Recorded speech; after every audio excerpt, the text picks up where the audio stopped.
Last time on This Paranormal Life. This book contains information so mind-blowing, so mind-bending, so face-melting that if true, it changes everything. So he types in open file KDN. And there's this text. True are the nightmares of a person that fears safe are the bodies of the silent world. Ken, Nick, and Debbie didn't know what to make of it. What do you want us to do? Did you live here? You said your people's time is 1985. I thought your time was also 2109. Like your friend who brought the box of lights to me.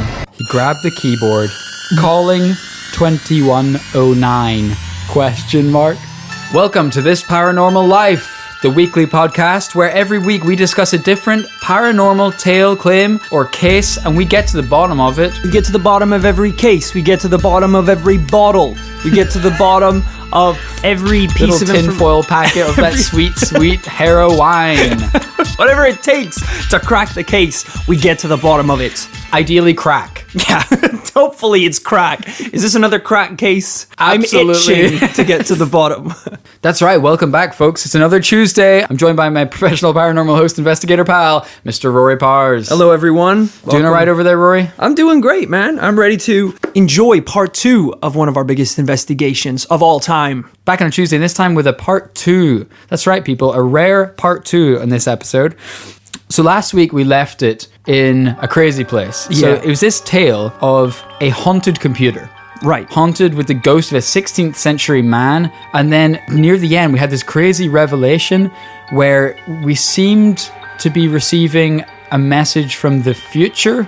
Yeah. From a 2109. A message from the future to the man in the past. Bypassing the middle. The present. Right. Which is 1985. Where are we now? Who am I? I just put a straight jacket on you right away. Wheel me out. Yeah, I'm the 5th Rory to do this show. You're like, bring in the next one. This is the real Shutter Island situation we got going here. We left it last week where Ken, the owner of this computer, he was about to type out a message to 2109, try and make contact. They send messages backwards in time. He's trying to go forwards in time, if that makes sense. No. Cool.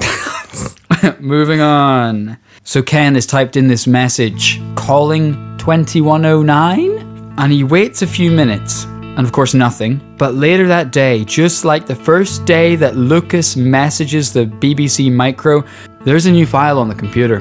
But this one isn't from Lucas. You're shaking your head. Yeah. Why does it always take until the computer's left completely unattended for a file to appear? Just one of my many hang-ups about this story. But please continue. Okay, this message is written in all capitals. It's important.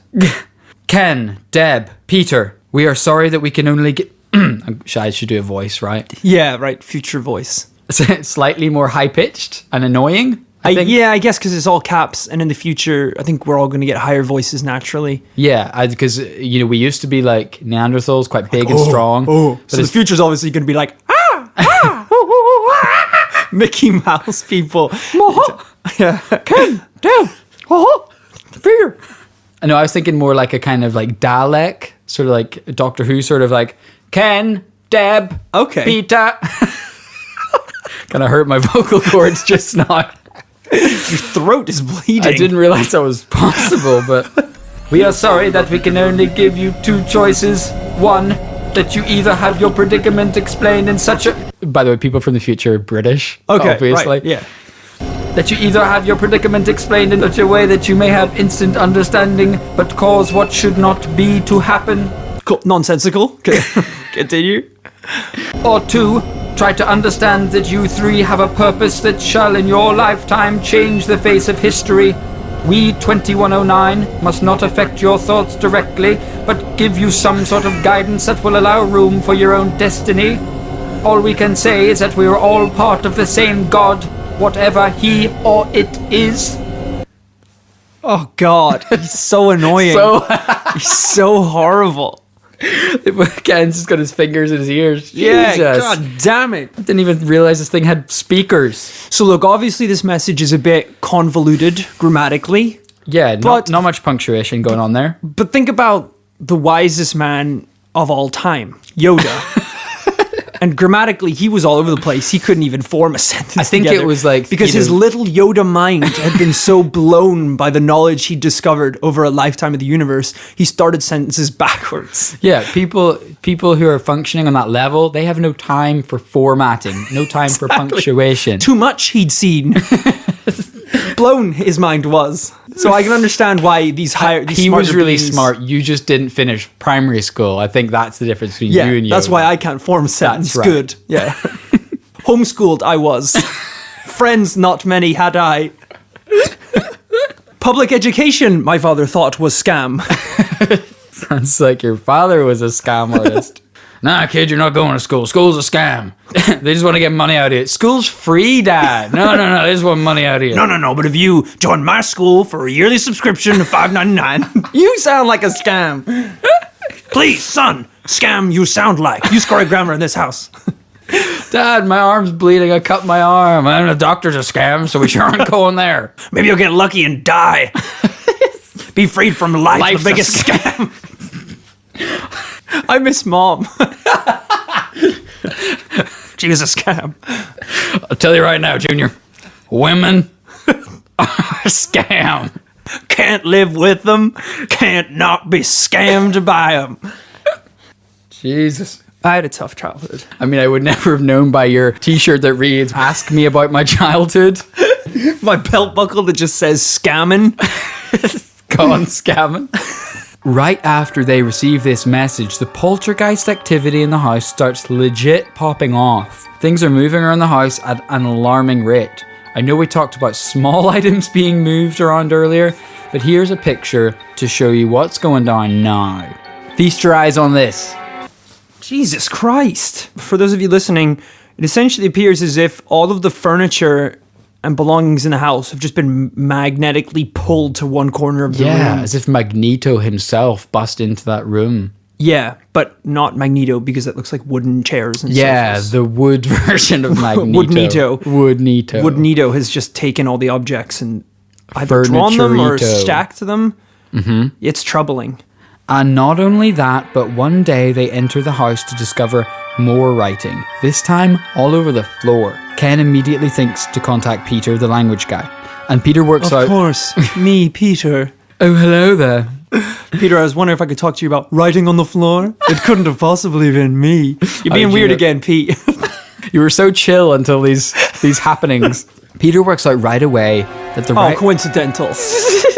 that is written in Latin. Now, Rory, a lot of people write in Latin. Ooh. Granted, they all died 1,000 years ago. There you go. Granted, Peter can speak and write Latin, but that's... You don't find this a bit suspicious at all. No, listen, Peter's a trustworthy guy. You know, that you think Ken and Debbie are really that dumb that they wouldn't suspect Peter? All I'm going to say is the only thing that verifies this is really a man from the past is Yes. the historical accuracy of the Old English that he's been writing in. Verified by one man who also knows Latin. But, you know, in the last episode, we did get to a point where those guys, you know, locked the doors and been in the next room when Yeah. new messages had appeared on the computer. So, like, there's no way Peter was, like, bashing open those doors, getting in, typing up Word documents, and That's then getting true. out again. I mean, granted, the chalk Not for lack drawings of are trying. He was really going at those windows. We saw him go down the chimney at one point. They call him up. They're like, Peter, I know you've been trying some of that funny business and we don't appreciate it, but god damn, you're the only person who knows Latin around these Yeah. parts and we need your help. This is creepy. So the Latin reads, Peter, you ask too much. Lucas is going to his death, for he has brought death upon himself. The gods will root you out. So this is from the future, talking about the guy from the past. Yes, Okay. that's right. No.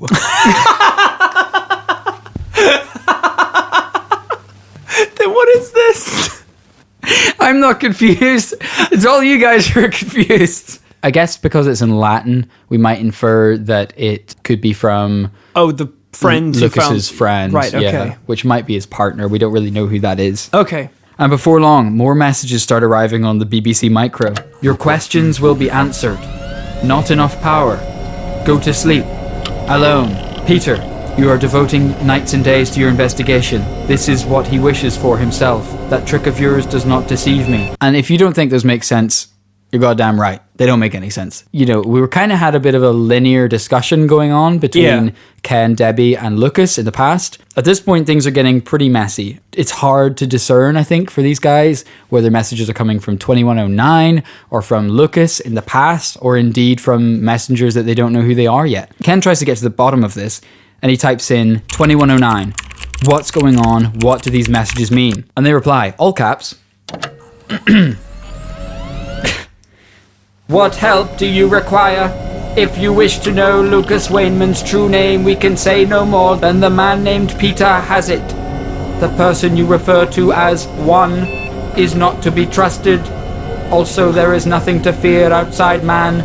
True, but you are not yet ready to know what man is. Without knowledge, you have fear. With fear, you create nightmares. This is Yoda, isn't it? Fear leads to knowledge. Knowledge leads to nightmares. A bit to pick apart there. Who's one? This is another person they're referring to. We don't know who that is. But Ken does put two and two together a little bit, and he says, you know, Lucas did mention that the man who gave him the box of lights in the first place was John, and he thinks, could this potentially be the same person? Which is quite an interesting point, that if someone came from the future to the past and did like a quick, hello, how are you? Shook his hand and said his name was One. Maybe someone in the 1500s might have been like, that's not a name. Yeah. Or like misheard it, you know. And maybe it was like Juan. Yeah, it legit could have been. And amidst this, Lucas is unable to message the guys. He's been blocked in the WhatsApp group basically somehow. But Debbie leaves out some charcoal. She kind of thinks around this, and she leaves out some charcoal and some paper, because of all the chalk drawings that have been going on. So whilst Lucas cannot communicate through the computer, he is able to write to them. This works a treat. And he writes, ask Debbie about the dream and you will know my name. So if you remember back to the previous episode, Debbie was having some weird dreams. Yeah. Debbie, in fact, seems to be like a weird point of contact. Which? That's what I was thinking, dude. Like the other guys, like Ken, like he seems like pretty chill. Yeah. Peter, he seems kind of chill. But Debbie, she's a woman. I mean, she's a witch. Yeah. So she's not to be trusted because she's a woman. I mean, because she's a witch. Right. So let's say what we have to do on 3. Ready? Okay. 1, 2, 3. Burn Put her in the computer. Oh. She has to go in. Right. Okay. Yeah. The burning though. Are we still on track for that, or are we going to put that on hold? If she fails to go in, we'll burn her. Okay. That's a really good point. So Debbie's trying to remember her dream. She remembers Lucas saying something along the lines of, if you put Tom instead of Lucas, you will know my name. It is also Peter's house. Okay. This is very cryptic. Tom House is his name. Not far off.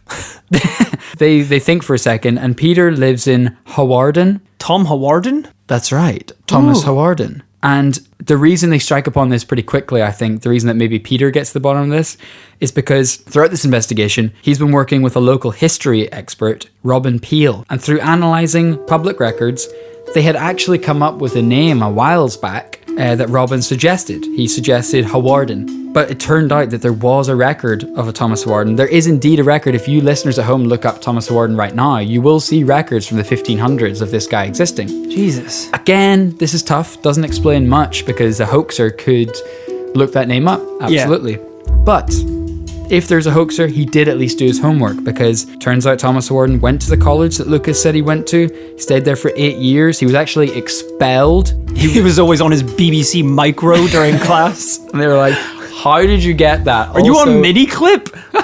What is a mini clip?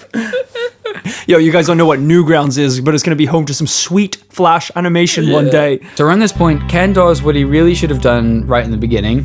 He gets a paranormal research team involved. Yes! He gets the Society for Psychical Research involved. Now, this is a real society. Yeah, well, I know those guys. Granted, we started it. Yeah, exactly. I kind of threw it under the bus there.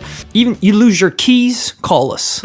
Anything. Oh, was that a creek outside? Call us. Husband won't leave you alone? Call us. Not paranormal, but We'll deal with him. I bought a gun. I just want to say that. It's my business. It's my side hustle, actually. My side hustle is my side arm. What's that even mean? Not really a job, but I've got a piece recently. Just go to job interviews and it's like, oh, well, you know, we've heard word from people that you're really great. Did you bring a CV with you? It appears you have a gun. It's actually a cool little life hack, is people take you a lot more seriously when you're in a gun. When you're in a gun.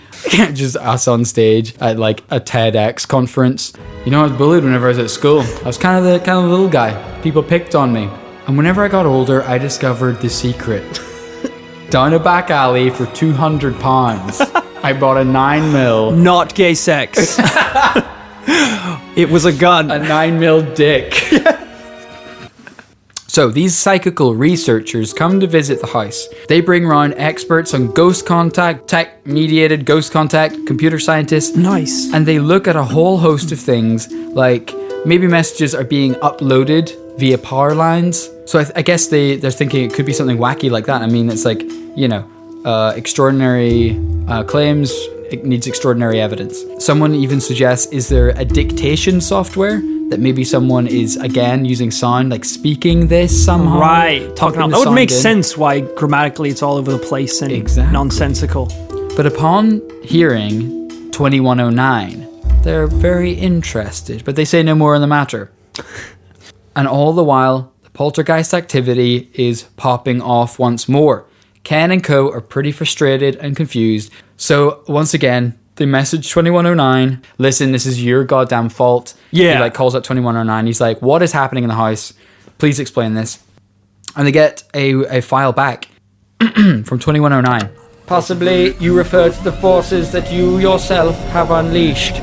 It is correct for you to assume that the poltergeist phenomena is present in communications, but we can say very little about this subject, as only what you will know already, for reasons surely evident to you three. Poltergeist phenomena as follows. And they basically give future scientific research about poltergeist phenomena. They say, surplus kinetic energy projected by either one or more individuals or by storage channels held within buildings and places where strong emotions such as frustration have been felt. Most common energy centered around an individual. Released for many reasons, usually children between ages of 12 to 19, 87.9% girls. In all but 3 recorded cases, no injuries inflicted by the source. Last cases of injury sustained by a falling beam recorded in 2006. Why does he have time for this? He made everything sound like it was so urgent. It sounded like it was so up against the wire. Someone's about to be killed in the olden days, and now he's like, oh yes, poltergeist activity. One of my favorite subjects. And now he's just going on a rant about it. Let's start a podcast. You would be dope as my first guest, bro. We could talk about all this cool shit. In the future, podcasts are also in video form. Do you mean just videos? Yes. I forgot you had those too. Your puny minds could never comprehend VHS. We have VHS. Oh, shit. What time is this? I thought I was talking to the 1500s again. I meant DVD again. Do you know about YouTube? The future's quite boring, really. We still have YouTube.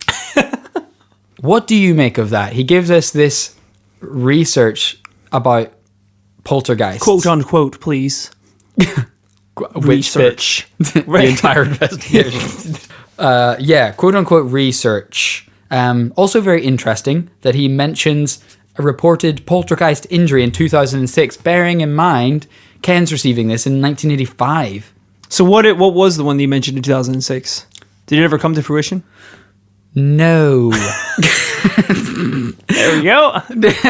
But trouble is, if you Google that today, we're obviously beyond 2006 now. Yep. If you search poltergeist, falling beam, injury, something like that, not much comes up, to be honest. I did see a record of like a firefighter being injured by some sort of like building support beam, 2006.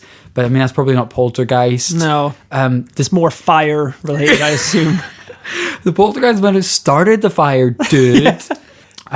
It's tough though, because you don't know what's caused by a poltergeist. What's the chances? Think of all the 7 billion people that live in the world today. If someone's being haunted by a poltergeist, A, do they know it? Right. B, does it ever get reported? Is the person killed? That's a good point. You know, because all we have record of is the reported cases of paranormal activity.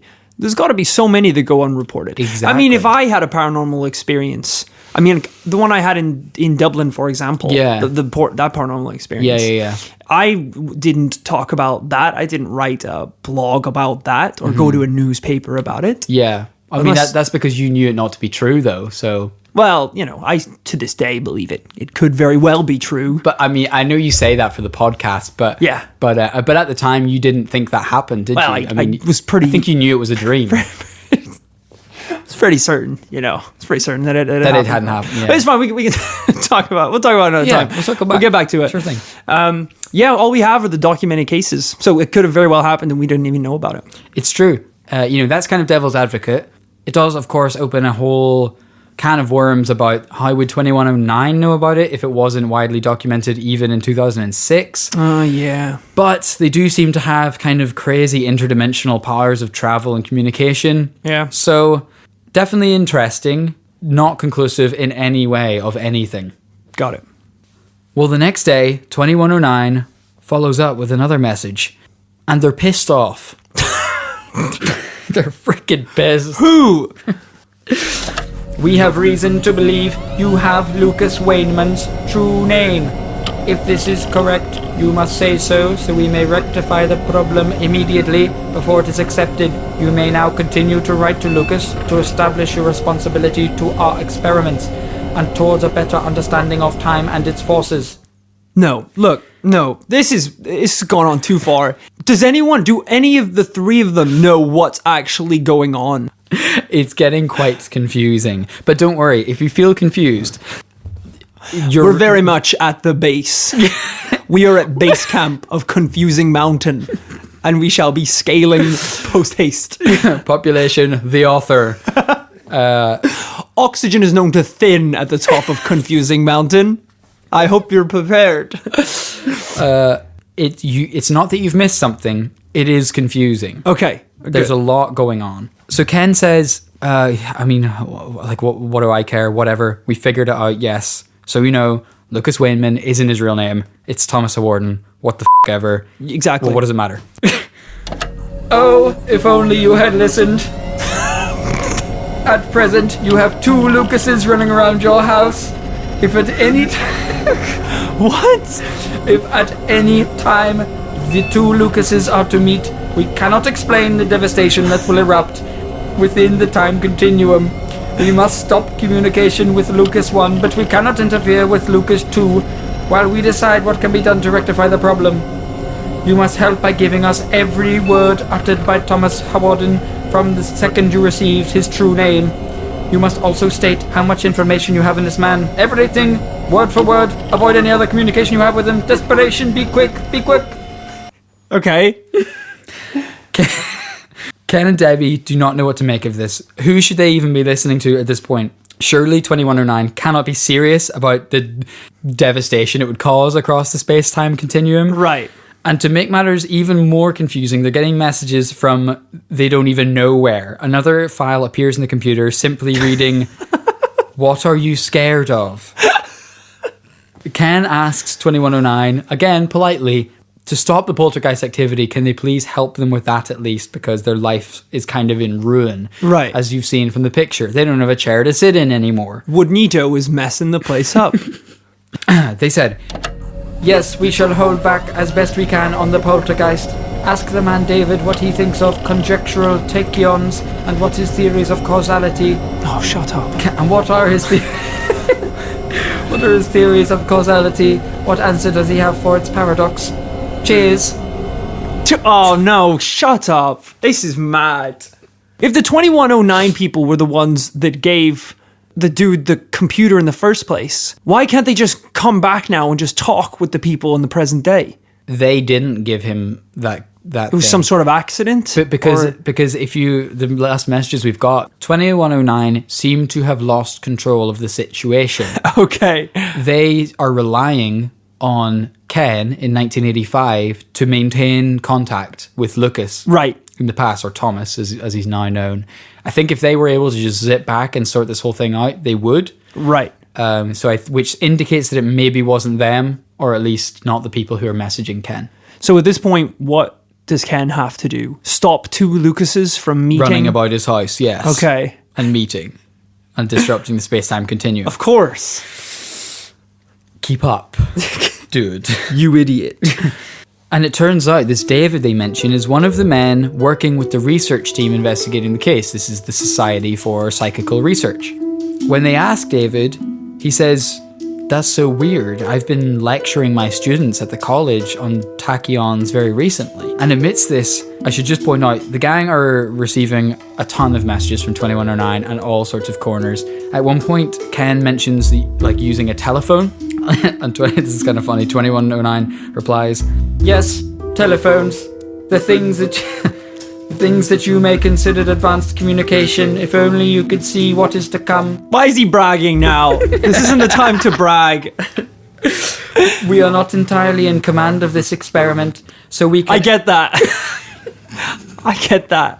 "We can only say that communications will cease no earlier than November. If you tell us who is one, then we shall give you 100% evidence for the people directly investigating your phenomena." So they're kind of doing a bit of a bargain here. They're like, just, look, we've only got till November. These guys are kind of revealing themselves to be kind of pen pushers. Yeah. They're kind of like, look, we've until November to wrap this up. Please get us the data we need on Thomas Hawarden.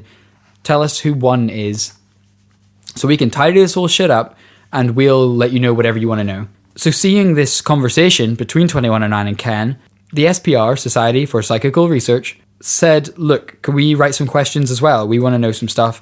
So they ask, "How do your people use this communication? What's going on?" And 2109 get back. "Peter, you are without any exaggeration a clever and cautious man, whom have thought with great care your words. Here are some facts accepted in our time. 1. If a person is to physically travel in time, then they must take the living place of a person at the point of destination, and vice versa. Oh. Imagine a set of scales balanced perfectly with pebbles. To remove a pebble from one dish to the other and keep this perfect balance, you must instantaneously remove a pebble from the other and replace them in reverse order." Unnecessary. I think everyone had a firm grasp on what he meant before. You may move a couple of pebbles already in the dish, but the vital balance is still kept. If someone is brought in from another dimension... he's really slaying it on now. We got it, man. No, you don't understand. If one were to take 7 pebbles, you must also take 7. So yeah, cool. 8 pebbles will result in an equal 8 pebbles being... Oh my god. They just said how smart he was as well. It's like, you're an intellectual man, Peter. Now to condescend you beyond belief. For a prehistoric little bitch, you are quite smart, Peter. But in the future, where we have giant brains and giant hogs, you are merely a surface dweller. You and your tiny brain and pecker are no use to us. I bet you can barely satisfy your girlfriend. 2. Matter will not, as we know, ever travel in time. This is not a contradiction to the above information. 3. We are not in control of this experiment. I will stress that. This has gotten out of our hands. I am both drunk and high. At the wheel. Weed in the future is super strong. I'm not just a lightweight. This is some heavy duty shit. 2109 knows how to party. 4. Thomas is a person living in the 16th century, but unknown to him, he is not quite what he seems to be. Ken, there is a possibility that you may persuade Thomas to call up this chap 1 tonight, as it is imperative that we speak to him immediately.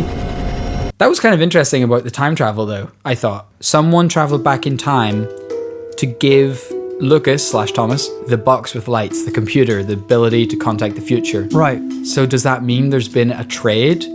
Also, they said that matter cannot go back in time. So does that mean that it's people's, like, minds or souls or something? Is that what's traveling back? Yeah, or and then how did he get a computer back? Yeah, is it just some sort of... Is it like in that movie Arrival? It's like the aliens gift the humans something, and what it turns out is they gift them the ability to see through time. Right. Information can travel time, but matter cannot. Okay. So who is this character 1 or John? This is the guy that Lucas claimed that appeared to him and gave him the box of lights. That's all we know. Additionally, I told you that the Society for Psychical Research had a few questions. Yeah. One of the things they wanted to know, and this was pretty darn smart of them, if you're from the future, tell us where in the night sky is the next supernova gonna happen. Not like, when's my cat next gonna like shit in the kitchen? Right. What's the next astronomical event that humans cannot interfere with? What's the next time it's gonna happen? And they reply, David, you interfere with communication. Yes, we are from what you would call a tachyon universe, but your understanding is incorrect. Yes, we will give you a plotting of a star next time. We move at a speed so that we cover every point in your time and universe. We have no form. We feed of a neat energy that you will not have heard of. Biscuits. We had those. Shit. It is an advanced feeding supplement placed in a bowl, preferably with cold milk. Cereal? Shit. I didn't think you guys had that. Cocoa Puffs from 2109 are much more advanced than Cocoa Puffs of your time. This entity they're communicating with is not even It doesn't even have a body. human It's not anymore. human, yeah. And that they say that they're moving at a speed that they can cover every time and space of the universe. It's all very cryptic. Alongside these messages, Ken also receives bizarre files that read like code, and he wonders whether he was ever supposed to receive these at all. And people who research this case... Plan to kill Ken. He knows too much. I don't think this was supposed to go to me. Shit, Ken, we meant a different Ken. We like you, bro. 213-9788, irrecoverable. State. Reason for your pretext. State. What prerequisite you intend. State. Logical explanation for intrusive behavior upon 1985. This is not your concern. Request. com.link62 plot.chan45295. Request. Answer immediate, fed. Awaiting reasons for delay. Okay. It says state logical explanation for the intrusive behavior upon 1985. This is not your concern. So again, it's nearly like these guys are like pen pushers from the future. It sounds like a forum or like a chat or something. Exactly. Yeah. It's like they're being reprimanded or something for contacting 1985 at all. Yeah. Like they're maybe being like, hey, well, what are you guys doing with this contact with the past? So there seems to be, there's something technical going on here. But 2109 do get back with an answer the next day to some of David's questions, David from the SPR. And he had asked about this supernova. So they write, David and John observe bottom right-hand region of the southern hemisphere near to the center equator, seventh celestial body in the Delphinus constellation, could soon be a quasar. But David, doing his homework, he says in relation to the supernova, that's incorrect, they must have it wrong because that area of sky is in the northern hemisphere, not the southern hemisphere. But then they think to themselves, and here's, I don't mean to red pill you sons of bitches, but this statement by 2109 would make sense if you were looking at the Milky Way from outside the Milky Way. Oh. It kind of like subtly backs up what they were saying about they're not really based on Earth anymore. Yeah. And as I say, this whole time, Ken is getting, frankly, bombarded with messages that he just doesn't know where they're from. Those ones that we've read are signed off 2109. They all kind of make sense. But he's getting loads. We don't know whether they're from 2109, other people, maybe from this guy 1. Things like, I know your greatest fears. Well, why don't you just move at this point? Or just smash the computers? Just sledgehammer through the computer, it's all over. Yeah. All is not what it appears. You can't afford to be angry. Someone is in trouble. And again, more information that just seems like it's leaking through. One reads, SM fields will cause more than disruption with this kind. No more games. Tell them. Why don't you? You know why. It's as if like people within 2109 are maybe arguing with each other. It's just becoming a huge mess of messages crossing wires. And it's not even just on the computer anymore. They find more writing on the walls one day. God damn it. The eyes are open, yet nothing do you see. The grey retarding mass is your convict. Quietly, alone, he sits in the dark waiting for sentence to be passed and demanding through the eyes of the blind of unspoken questions to be answered of ethereal kind. The soul, he is the traveller. Chain nor bar can hold him to frail flesh.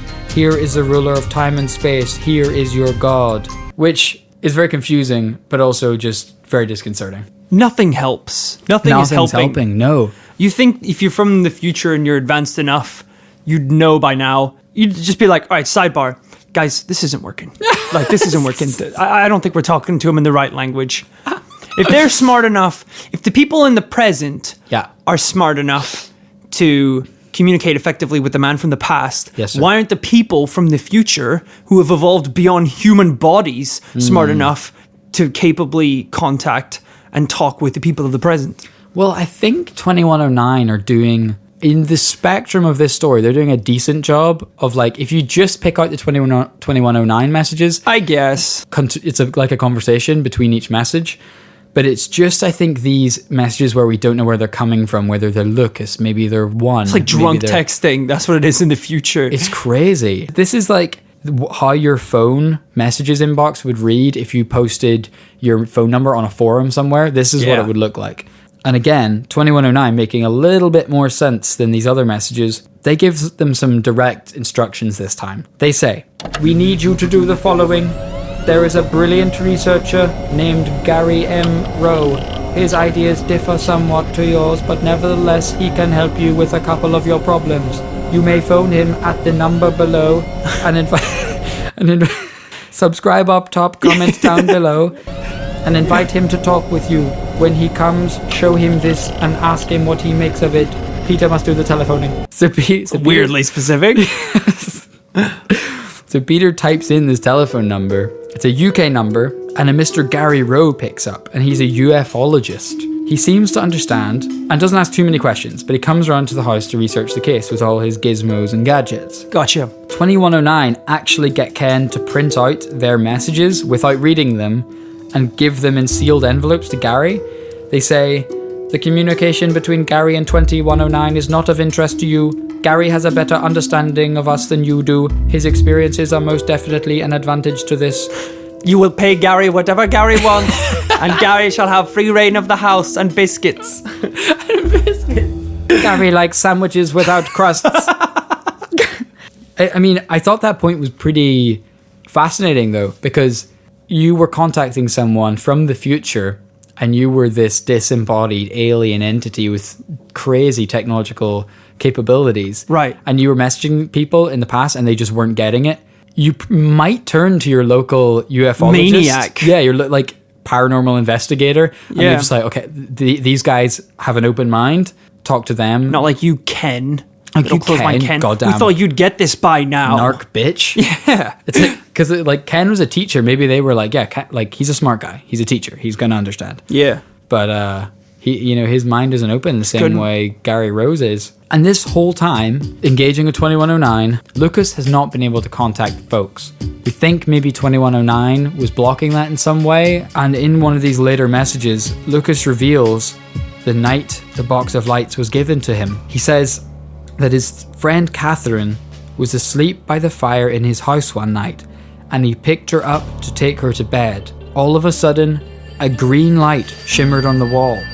It became huge, and out of the light stepped out what he thought was the devil himself. He was paralyzed with fear, and a person stepped out. "Fear not, Thomas. You are starred to be a great man if you do not have fear, but keep your faith strong." Lucas thought, these words didn't sound like the devil, so he listened, and he left with Lucas the box of lights in his house. But Lucas quickly realized, when Catherine woke up, that Catherine couldn't see the box. She didn't even hear Lucas speak to the one. She said, "Silly Thomas, you were in your dreams." So I guess Lucas is kind of left maybe not knowing whether it was a dream, but he's left with this as if he's had a mental breakdown. He can see this box that no one else seems to be able to see. Yeah, that must suck. I mean, I guess it could be worse. I mean, how long do you just ignore it? At least a box is manageable. I feel like if that happened to you and it was the devil man that stepped up and he was just hanging out in your house. All the time, yeah. All the time there. Hey, want a sandwich? Oh, God. But a few days later, when Catherine was in the house and singing, Lucas noticed that the singing had been turned into words on the box of lights. And that's when he discovered that he could speak to this thing and the words would come up on the processor. Ah. That is how he's been communicating with Ken. Okay. He didn't know it was going to go anywhere, but he just knew that he could speak into it and see the words before him. So the time comes, eventually, they get to October, and it's got to the date when... Running out of time. They've run out of time. 2109 are saying they're shutting this investigation down, whether you like it or not. Yeah. And Lucas knows this. Lucas and Ken and Debbie, they've built up a rapport at this point. They're great friends. They've shared thousands of messages probably at this point over the course of the last year and a half. And Lucas is very touched, and he writes a lovely message on the micro. They open up this file. One day we will all sit down at my table for wine and meat by the river in Oxford, and we will read each other's books. In your time, my book will be very old, but I will not go to my God until it is written, and we will be truly embraced. My love to you all. I shall await you in Oxford. What a sweetie. Did he say what his book was called? We'll get to that. Okay. The Bible. The Torah, I think. It's the last days of this investigation, and 2109 leave a similar message. Ken, Deb, Peter, true are the nightmares. It's so unemotional. True are the nightmares of those that fear. What you fear will be your reality if you let it. Believe in yourselves. Safe are the bodies of the silent world. As long as your kind cannot penetrate our world, we are safe. Turn, pretty flower, turn towards the sun, for you shall grow and sow. But the flower reaches too high and withers in the burning light. Knowledge will be your progress, but your kind are coming close to getting their fingers burnt. Indirectly, you may prevent this. Get out your bricks, get ready to build. Brackets, write the book. Pussycat, pussycat, went to London to seek fame and fortune. The cat went to visit the queen, but instead frightened the little mouse under the chair. What is happening? Off. I would have smashed the computer so long ago. Thomas did eventually write his book and soon died shortly after. It was placed in a secure place. It shouldn't take too many years to find it.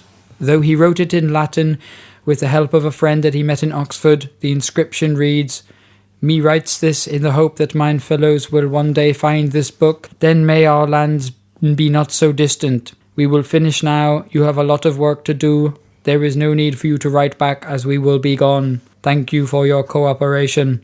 So you got to go find the book. No one's found the book. Oh, are you serious? God damn it. Shit. I mean, I couldn't keep you guys hanging there any longer. The book has not been found. Okay. Needless to say, the book has not been found. He said he's hid it in a secure location, probably somewhere in London or whatever. We don't know if that's, in a bank somewhere or like in storage somewhere. He said it was secure, but it shouldn't take too long to find. It's written in Latin. And the mouse, the charming mouse. Who knows what that means? Good God. Charming mouse. Absolute nonsense. But it's such a delicious story. Imagine how much it would change things. That would be insane. Yeah. And no one's managed to find the book? No, but I mean, this is a pretty niche story. So Yeah. I don't know. Like, I hold out hope that maybe one day. This book ends in a pretty unsatisfying conclusion because we're just left wanting this book that Lucas wrote. But I think before we get to you frankly shitting all over the story I've painted over the last two episodes. I didn't say I was going to do that, but... Sir, your trousers are down. You're hovering over my laptop. I thought it would be fun for me to trawl the internet and just see what people were saying about this. There's kind of like a little active community, people discussing this. And what's kind of crazy is because this was written in the 80s, the people that wrote this, Ken, Debbie, Nicola, Peter, they're alive. They're out there. Right. And so I did come across some comments from these guys. Not Ken. Ken's dead. Stuck a revolver in his mouth. He said, "I'm going to go meet Lucas." Do not fear the charming mouse. What? I hath flown too close to the sun, little flower. Imagine him saying that. Pussycat. Pussycat. Bought a revolver. So I found one article online which was discussing this, and Debbie, Ken's partner, Debbie started chiming into the conversation. She wrote, "Both Ken and I are now living fairly normal lives, and I feel very privileged to have had such an experience. To this day, we really are no closer to any answers on the whole thing, and believe me, we have continued to search. In our naivety, both Ken and I thought that at the time, people would just, well, believe us. Why on earth would anyone want to make up something like that after all? We did hope we would get help in understanding what had happened to us, but all we ended up getting was letters from nutters, filmmakers, and people who wanted to turn it into a love story across time. So yes, going public was pretty much a pointless exercise, I'm afraid. People also forget the fact that the book had to be condensed. Most of the 15 to 18 months of the phenomena, nothing eventful happened. When it did, well, it was very interesting to say the least." On one thread online, in the comments section, Gary Rowe, the ufologist who 2109 specifically asked for Ken and Debbie to contact, he's pretty active in this comment thread, and he's been replying to everyone's questions about it. As recently as like a month or two ago, this year. Ridiculous. You can literally, I'll show you right now. There's his Facebook profile. God, Gary he Rowe. looks way more younger than I thought he would. It's not that long ago in the scheme of things, is it? I guess not. Yeah, and he basically just seems to be saying, I investigated it with professionalism. I'm not a crazy person. It was pretty inexplicable. He just recommends that everyone reads between the lines and tries to best understand it, but he just can't really shed any more light on it than what's already there. Fair enough. An honest man. I can respect that. Absolutely. So, I've taken you on quite a journey, Rory Powers. Yeah. I've taken you from the 1500s through 1985 through 2109. It's been unbelievable in the truest sense of the word. Yeah. So, what are your initial thoughts? This story is mad. It doesn't make any sense in any form, which is why Rory's rolling up his sleeves, ready to get into fisticuffs. I don't get, if you were going to make this up, why wouldn't you make up a story that makes more sense? Exactly. Why wouldn't it have more of a logical conclusion? Unless you're just terrible at storytelling and English, and you just created this way too convoluted, self-indulged story about time travel and weird old machines. Yeah. How much is a BBC Micro? This isn't something we can buy. One? Yeah. Let me find out. I could probably search really quick on my phone. There was actually someone on our Twitter got in contact to say that they sat their O-levels, I think, kind of the modern equivalent would be GCSEs. They sat that on the BBC Micro back in the day. No way. And I asked him, I said, what was it like to use? I'd love to try one time. It's like, well, I kept getting all these messages from 2109. You are tempted to cheat, yes? For we know everything. Somewhere between 75 to 100 pounds. That's pretty good. Yeah, it doesn't seem too bad. I mean, I'm not going to... We already don't make money from this. The last thing we need to do is start buying in the hole old shit. You're the investigator here. Where are you coming down? Yeah, I think that's a very good point. For better or for worse, one of the best arguments for this not being a hoax is how convoluted it is. Right. It's not like a neat Hollywood story. No, not at all. Really. So I think it leads people to want to investigate it. But yeah, you come to absolutely no conclusions regarding it. Additionally, I think in favor of maybe the veracity of this story is there does seem to be pretty decent paper trail of people involved in it and surrounded in it who can vouch for these people as people who lived in this small town in England. Yeah. And say, yeah, like it didn't really affect their lives in a good way. They wrote this book seemingly pretty earnestly. Like, I mean, for goodness sake, like Peter was one of the local school teachers. Ken was one of the local school teachers. Seemingly normal people. I think it was Peter. I thought it was him at the beginning, and I still think it's him now. I think what happened to Ken, I think he believed it was happening. Right. But I don't have enough evidence to think it was actually time-traveling communications. But I also don't know what else it could have been. I know what you mean. There was like a funny few, and I had to leave out, some details for the sake of brevity, like where 2109 says, "Lol, this is a hoax." Yeah, of course. Yeah, that was an interesting. Kind of ruins the mood. Yeah, the way they need to speak specifically to different people, like we need to speak specifically to Gary, we need to speak specifically to Peter. Yeah. Take it to Peter. At one point, I think Gary, I might have mentioned it, Gary is getting reprimanded for being too near the computer. The 2109 is basically saying, leave Debbie in the room. Right, yeah, And weird stuff there like was that. stuff like that where, well, how do I know that wasn't Peter? That wasn't Debbie just typing it all up, Yeah, that's a really good point. In the case of a crime, often it's the most obvious person or the person closest to them sort of thing. Yeah, and it's hard to believe the book written about the murder if it's written possibly by the killer. So, don't really know who to believe in that situation. I would understand more the link between the present and the future, not to the past, to the extent that was happening. That sounds insane. It's a bit like they say time travel will be possible from the point we invent the time machine, but you won't be able to go back. Yeah. It's a bit like saying, you can use a computer once it's invented to contact the future. Yeah, exactly. But you can't go back. But I guess their workaround was they went back in time and gave the computer to the yeah, but then that's also 1500s. insane because it goes back in time. Sure, I'll believe that. But now he's got a computer delivered in a dream that only one man can see. It's like, where's the technology What is that? What does that even mean? That's insane. When using time travel, you must remove one pebble, replace with another pebble. 2109 did a pretty good job of giving away just enough information to make it seem legit. Right. But they never really gave away so much that it was like truly mind-blowing. Yeah. But I feel like they maybe slightly fell short on the kind of irrefutable proof that they were from the future. I think if you were from the future, you feel like the best way to get people on your side is to maybe go, your dog is going to get hit by a car on Tuesday. And then this space car comes flying out of nowhere, kills the dog. Comes out of a wormhole, kills the dog into another wormhole. Like, you could have just done anything. You could have made me breakfast, had it sitting for me first thing in the morning. You didn't have to kill my dog. He was flying too close to the sun. He had it coming. Okay. I think I've taken you on enough of a journey, and I feel like you made your mind up last episode. Unfortunately, I think all things considered, it's a very nice story, very romantic story. But I think I'm going to land on a no. You're like, wow. I honestly didn't see that coming. That I thought honestly you were on board. Hurts a little bit. It actually smarts. That being said, I too am a no. Where do you come down as the investigator? There's too much going on. There's too many things for me to have to say yes to. I just don't know if it's true. But I will say it is one of my favorite investigations we've covered on the show so far. And for that reason, it's a no.